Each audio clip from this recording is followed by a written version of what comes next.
Chapter 15. The Man of the Island.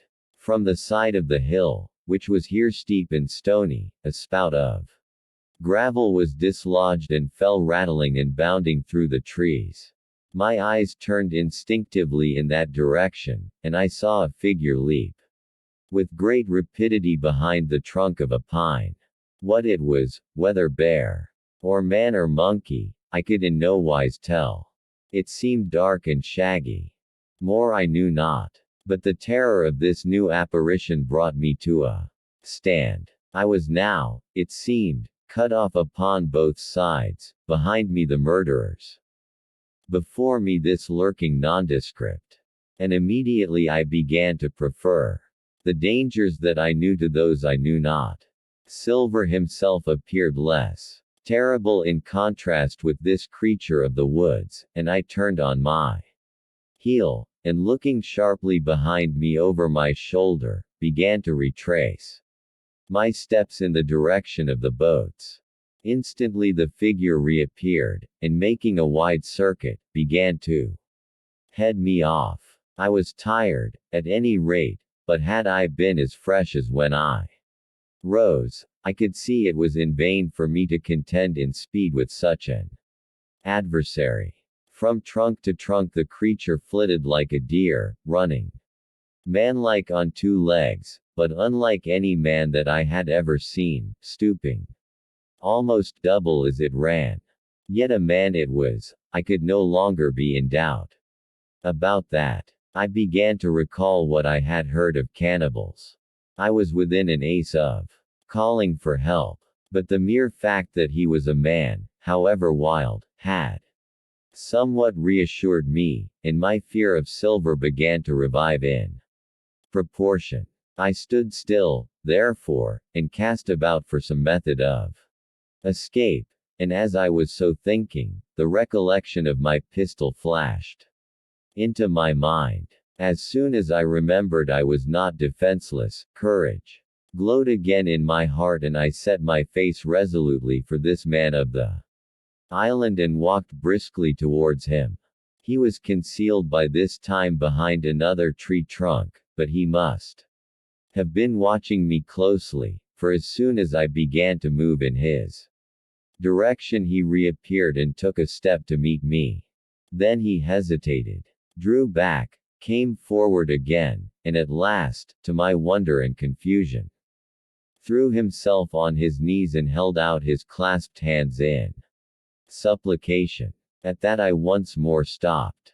"Who are you?" I asked. "Ben Gunn," he answered, and his voice sounded hoarse and awkward, like a rusty lock. "I'm poor Ben Gunn, I am, and I haven't spoke with a Christian these 3 years." I could now see that he was a white man like myself and that his features were even pleasing. His skin, wherever it was exposed, was burnt by the sun. Even his lips were black, and his fair eyes looked quite startling in so dark a face. Of all the beggar men that I had seen or fancied, he was the chief for raggedness. He was clothed with tatters of old ship's canvas and old sea cloth, and this extraordinary patchwork was all held together by a system of the most various and incongruous fastenings, brass buttons, bits of stick, and loops of tarry gascon.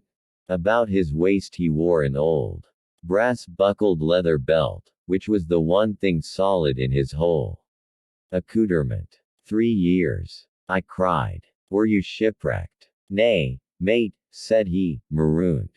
I had heard the word, and I knew it stood for a horrible kind of punishment common enough among the buccaneers, in which the offender is put ashore with a little powder and shot and left behind on some desolate and distant island. "Marooned 3 years agone," he continued, "and lived on goats since then, and berries, and oysters. Wherever a man is, says I, a man can do for himself. But, mate, my heart is sore for Christian diet. You mightn't happen to have a piece of cheese about you, now?" "No." "Well, many's the long night I've dreamed of cheese, toasted, mostly, and woke up again. And here I were.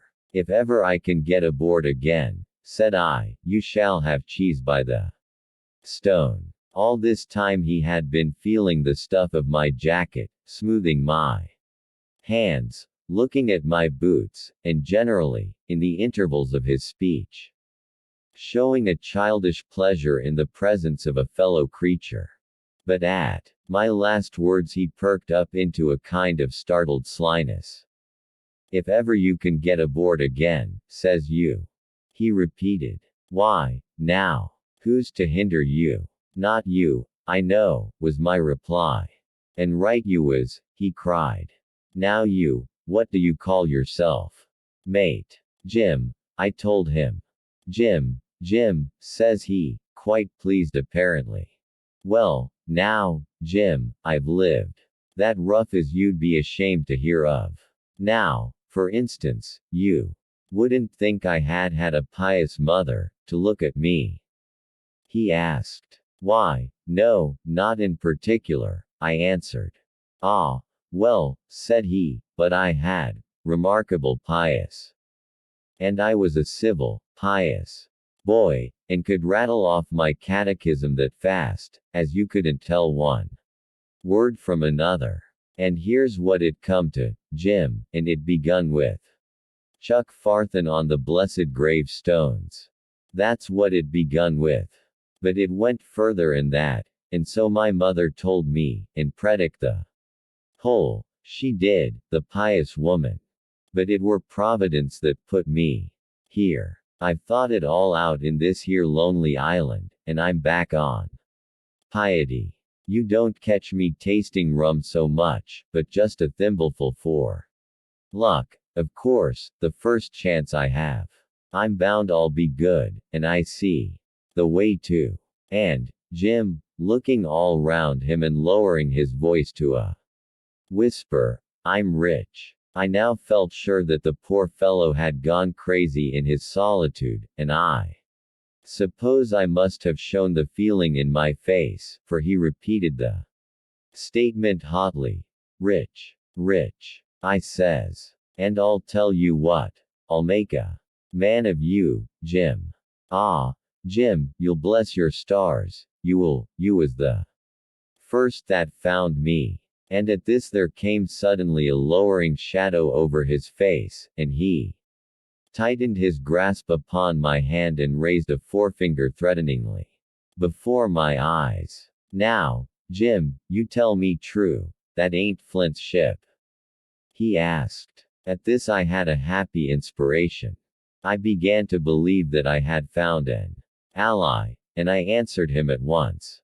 It's not Flint's ship, and Flint is dead, but I'll tell you true, as you ask me, there are some of Flint's hands aboard. Worse luck for the rest of us. Not a man, with one leg. He gasped. Silver. I asked. Ah, Silver, says he. That were his name. He's the cook, and the ringleader too. He was still holding me by the wrist, and at that he give it quite a ring. If you was sent by Long John, he said, I'm as good as pork, and I know it. But where was you, do you suppose? I had made my mind up in a moment, and by way of answer told him the whole story of our voyage and the predicament in which we found ourselves. He heard me with the keenest interest, and when I had done, he patted me on the head.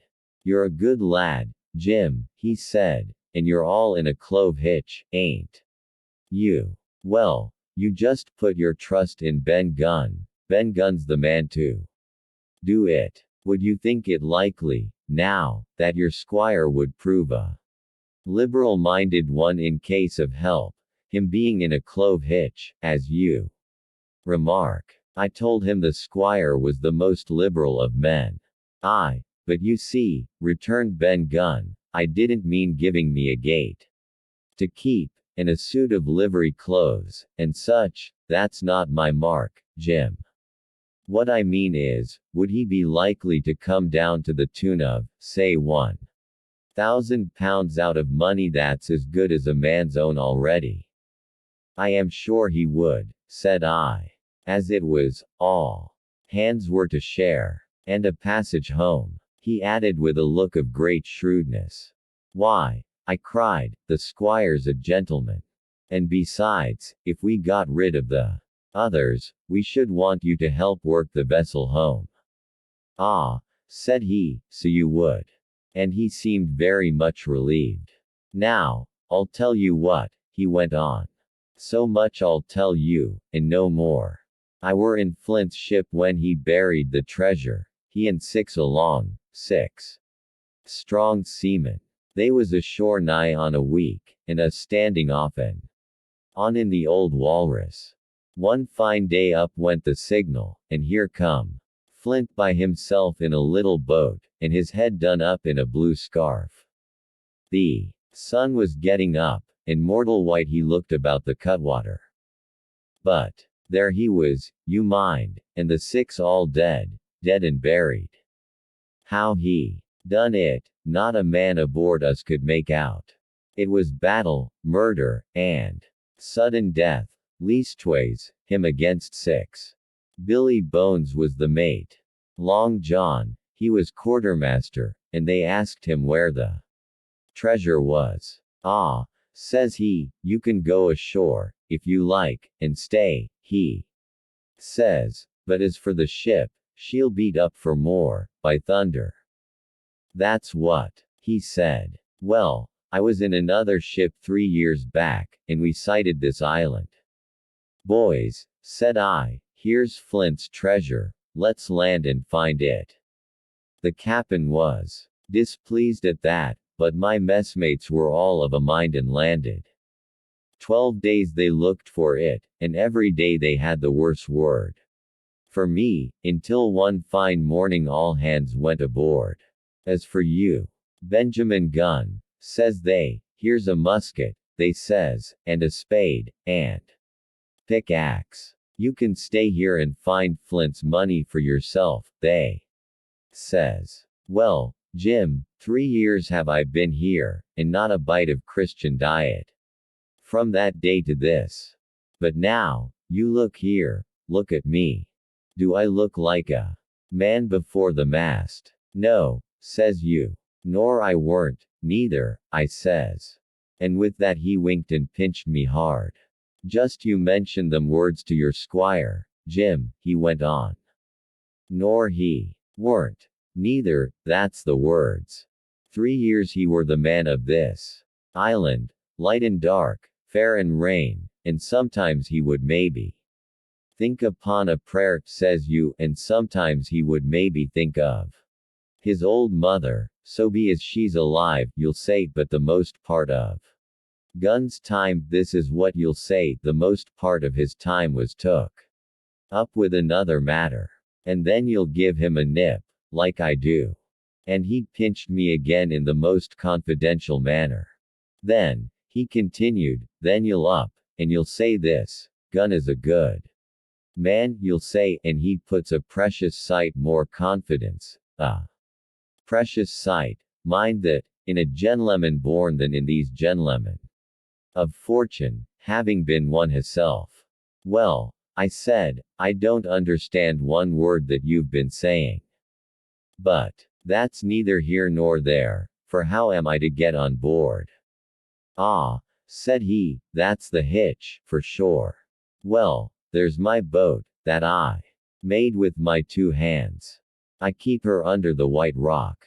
If the worst come to the worst, we might try that after dark. Hi! He broke out. What's that? For just then, although the sun had still an hour or 2 to run, all the echoes of the island awoke and bellowed to the thunder of a cannon. They have begun to fight. I cried. Follow me. And I began to run towards the anchorage, my terrors all forgotten. While close at my side the marooned man in his goatskins trotted easily and lightly.